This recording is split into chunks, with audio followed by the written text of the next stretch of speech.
go to the Falcons. They are visiting the Bucs with a game total of 52, and right now Tampa's a 12-point favorite. So the people who set the lines, they really love Tampa in this game. Atlanta managed just 6 points in week 1 at home against Philadelphia. Now they're on the road in Tampa. With the way Atlanta looked, Geoff, do you think there's any chance this game hits over 52 points?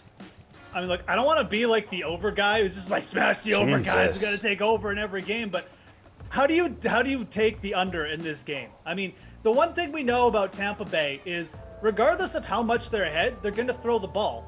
They threw the ball 50 times in week 1. They were ahead the entire game. They were 7th in pass attempts per game. It's a Bruce Arians offense. Then you've got Atlanta, who just made Jalen Hurts look like, the child of Joe Montana and Mike Vick. Like, this Atlanta defense, Atlanta just stinks. And the one thing, again, which has me just leaning towards the over, Tampa Bay's secondary really isn't that good. They let Amari Cooper go for a bunch of yards. Calvin Ridley probably gets off the mat here and then puts up, Atlanta probably gets 20 points just based off that. So, yeah, I think you have to go over here. I don't really want to take overs on every single game with 50-point totals, but there's just nothing here that says, oh, yeah, this is a good spot maybe to go under. And again, this is another game where I think it'll be faster pace, more passing. Give me the over. Overs are more fun. It's understandable. They are more Julian, fun. Over they or are. under? It's 50? true. They're more fun.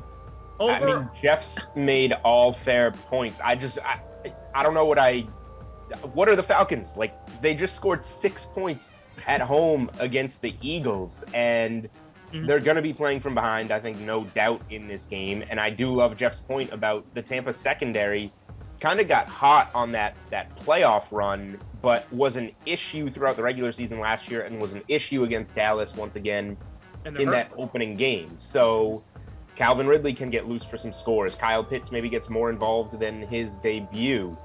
But the pressure that the Bucs should get on Matt Ryan is going to be ridiculous.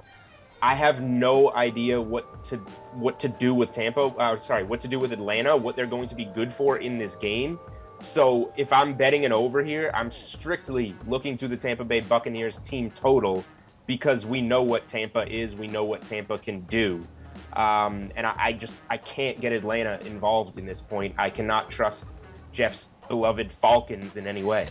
How about you, Reid? How do you feel about 52 points over or under Atlanta at Tampa? Yeah, if Geoff had it his way, then why even roll out the defenses? Just every 50 over, like every right. 50 total, just go over. How can you go under? But play football, baby. Let's go.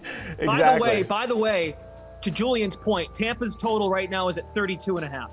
Yeah, and that's a solid point by Edlow. I think if you want to go and take the over on something that you feel confident about, I do think it's that Tampa Bay. Also, Mike Davis props. He might get like 10 catches in this game, right? Like that's the stuff that you have to think about if you're scared off this game total. I am inclined though to side with Geoff on the over on this one, just because I could see Tampa Bay putting up 40 points.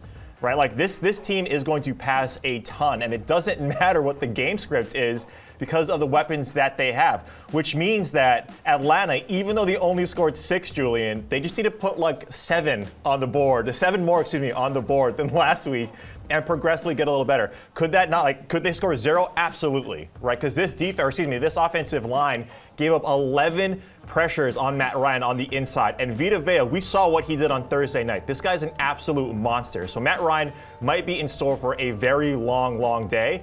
But at the same time, I'm going to side with Geoff here. I'm going to go on the over because I just think Tampa Bay is just too good right now on the offensive side of the ball.